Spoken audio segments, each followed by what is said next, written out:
Miglio affollato per soggetti anziani: Amma Gamma, Vildan Chuck SM, Sunrunner, Ulisse LL, Pedro Almodovar, Zorban Grad in prima fila, Ugo, Uvenia Mail, Rili DL, Ultimo Lord, Sergiti, Tenor de Luna in seconda, Simia Spritz in terza.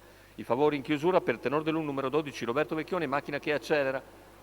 Partiti in questo momento l'errore da parte di Ulisse LL, Numero in vantaggio 4 Amma Gamma, Ulisse attaccato da LL Sunrunner e più squalificato. all'esterno da Zorban Grad, che sfila in 100 metri ed è quindi leader, mentre si accoda in terza posizione Sunrunner.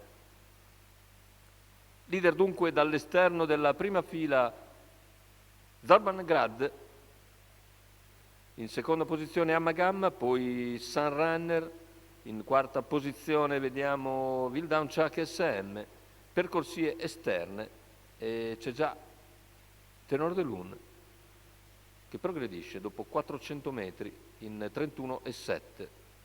Zorban Grad intanto modera il ritmo, cerca di rifiatare dopo lo strappo dal numero 6, ma si avvicina intanto Tenor de Lune, 47,8 il passaggio ai 600 iniziali, con una situazione tattica che si va delineando ora con i cavalli all'esterno che progrediscono.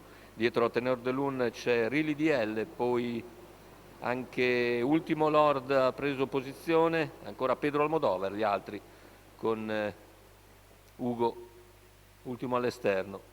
Intanto 1 minuto 3 secondi e 3 decimi il passaggio agli 800 con Zorban Grad che continua a comandare la corsa senza nessuno vada ad importunarlo. In seconda posizione si mantiene Amma Gamma davanti a Sunrunner e all'esterno Tenor de Lune cerca di progredire ora a 400 dalla conclusione, il parziale però è cambiato, 14,6 dice il leader Zorban Grad.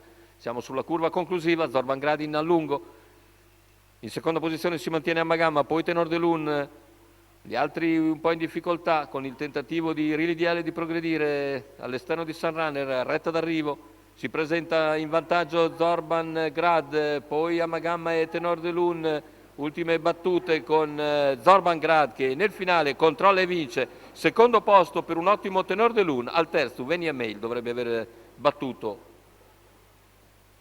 Rili DL, scusate, dovrebbe aver battuto Amma Gamma a fil di palo. Andiamo a rivedere l'arrivo, il numero 6 di Zorban Grad al primo posto, vittoria nettissima in percorso di testa.